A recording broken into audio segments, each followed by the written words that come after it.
ہند میں انوکھا مرکز تحفظ دین، یہ دین کا ترجمہ ہے مرکز تحفظ دین۔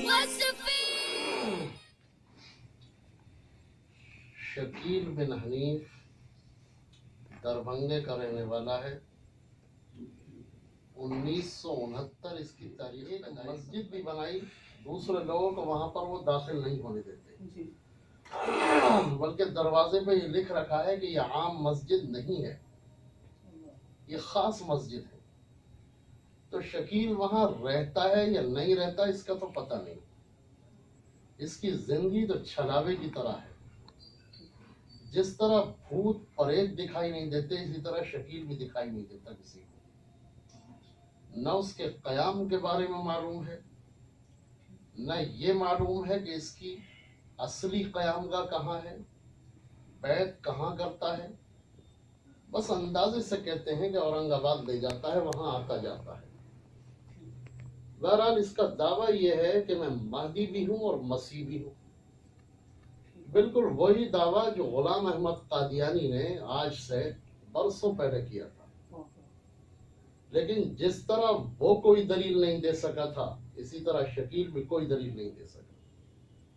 ہم نے 2008 سے اس وقت شکیل کا پیچھا شروع کیا، جبکہ شکیل کو ہندوستان کا کوئی ادارہ، کوئی تنظیم، کوئی عالم نہیں جانتا تھا، اور ہم نے اس وقت مہدی ایک کذاب نامی کتاب لکھ کر نیٹ پر ڈال دی۔ 1.5 سال تک شکیل خاموش رہا، اور اس کے بعد جب اس نے جواب دیا تو ہم نے اس کا بھی جواب دیا۔ جواب الجواب کا یہ سلسلہ 2014 تک چلا، اور جب ہمارا 5واں جواب گیا تو اس کے بعد شکیل خاموش ہو گیا۔ اس کے بعد سے شکیل کی کسی تحریری سرگرمی کا پتہ نہیں چلتا، اور شاید اس نے یہ محسوس کر لیا کہ تحریری مار کا آرائی جو ہے اس کے لیے مضر ہے۔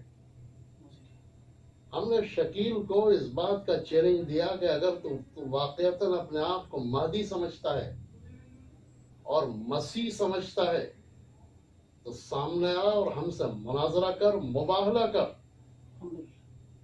تیرے اندر اگر جرت ہے، اور ہم نے دلائل کے ذریعے لوگوں کو یہ بتلایا کہ شکیل جھوٹا ہے، مہدی اور مسیح کی ایک علامت بھی اس پر صادق نہیں ہے۔ تو اللہ کا فضل ہے کہ جو لوگ اپنا ذہن کھلا رکھتے ہیں اور اپنی عقل سے سوچنے کے عادی ہیں، وہ تو ظاہر شکیل کے پھندے میں نہیں پھنسیں گے۔ لیکن جنہوں نے اپنی عقل کو گروی رکھ دیا ہے، جو اپنے ذہن سے نہیں سوچتے، اور جو شکیل کی باتوں پر یقین کر کے اسے آسمانی رہبر سمجھتے ہیں، وہ اپنا دامن ایمان تار تار کر چکے ہوتے ہیں۔